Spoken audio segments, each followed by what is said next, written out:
I've known Diane for a long time, about 25 years, since she first started coming to the Vine Church. And over those years, I got to know her better. She was a private person. She didn't open up easily, but she needed people. More than that, they needed her.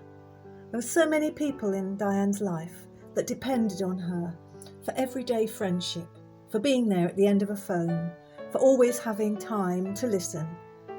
Her dear friend Francis, her brother, and Antoinette. When Diane got to know Antoinette through her dear Rick in Basingstoke, I believe that she supported both the family and each other over the years. And we still have Rick here today, and I'm sure some of that is due to Diane's love and care for him and his family. She had many issues in her life, not all happy ones, but she worked through them, and she came out the other side with something always to give to others. Her favourite place, the place that she was happiest, I believe, was in Africa when she went to visit those children. She loved those children and they loved her. She gave of herself. She went year after year at her own personal cost to give 2 or 3 months of her time to love children that had no one else to love them. And in return, I believe that we loved Diane too. She was a quiet, steady person, always in the back view, never liked to be in the front. But she loved people, and she loved people one-to-one. And that's how we loved her. And Diane, that's how I loved you. You were a friend, one of my best friends. I treasure the moments we have, and I'm going to miss you. I love you, Diane.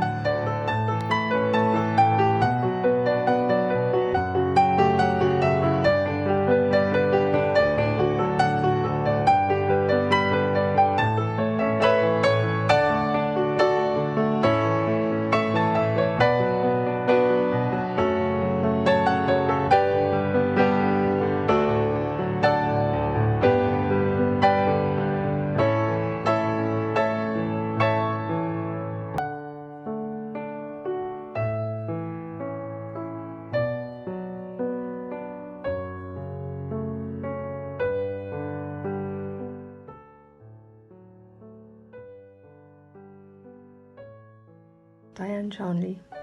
When I think of Diane, I think of her serving in the church. She would serve by taking people shopping, she would get shopping for people, she would remember birthdays. I got a card most years. She would make cakes, lots of them, lots of different ones, and she would cook for Sunday dinners. Again, I would get invited there.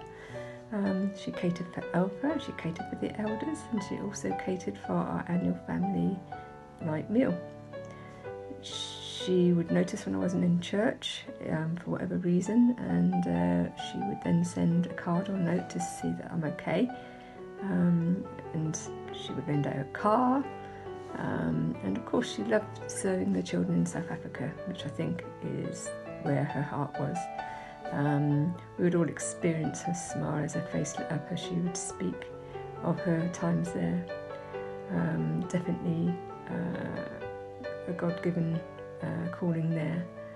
So yeah, I just praise and thank God for her life and for the bit where she put into me, and I'm just very thankful for that. And my thoughts and prayers now for her family, that they would also just know the love of God in this time. Thank you, Diane.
everybody, I'm Anita and I've been a friend of Diane's for more than 20 years.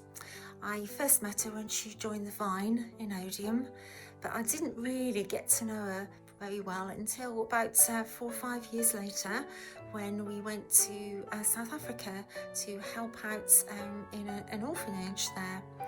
I worked with Diane in the orphanage, and she worked with the children with additional needs, and I worked with some of the very youngest children who were orphans. And it was during that time, I think we sort of really found each other, I guess. She and I became really close friends. We had a real heart for probably the most disadvantaged children in the townships, and in life in general. And when we came back from South Africa, that sort of friendship continued and blossomed for many years, and she eventually became more like another member of the family rather than just a friend. She would often pop round with a fruit cake, because that's one of Poe's favourite things, and she would always get a little something for the girls at Christmas and remembered our birthdays. She was a really special friend. We also continued to do children's work together, mainly at toddlers, stars. She was usually behind the hatch in the kitchen, serving yummy foods and cakes that she often prepared, and coffees and teas, and talking to all the mums and the children. And I was usually out front sort of working with the kiddies. We really enjoyed being part of a really fantastic team there, and I think she helped there for more than 5 years, only missing it when she jetted off back to South Africa to work with the children that she loved in Sibongile, especially little Artie, who was a small child but had a huge smile, and she had a real affection for him. I'm really going to miss Diane very, very much, and when I think of her, I feel quite sad.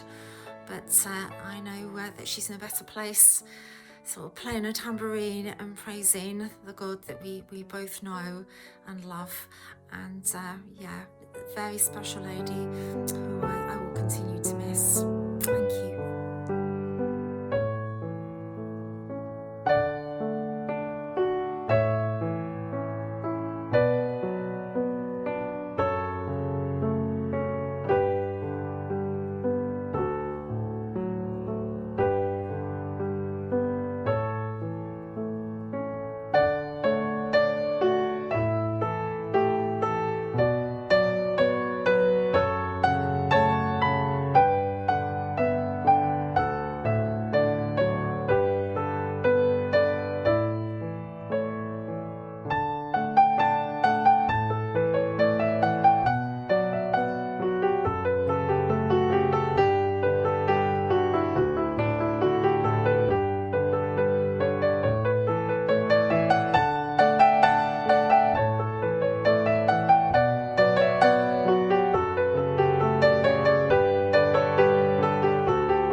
Diane was a very special lady. She loved her church family and served it with joy in every way that she could. She was great at sending out cards to people. She never forgot my birthday, which meant a lot to me. She was also an inspiring worshipper. Whenever I led worship at Odium, she would always greet me before the service, and she would be sat down before 10 a.m, eager to get started.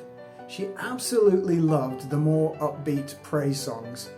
As I looked out at the congregation as I led worship, she would always be enthusiastically praising and worshipping the Lord, often with her hands held high. After the service, she would always take the trouble to come and find me and thank me for leading the worship time, which was a great encouragement to me. The next time that I lead worship at Odium and I look out at the congregation, I'm going to really miss seeing Diane there. God bless you, Diane, and thank you for all your service to the church.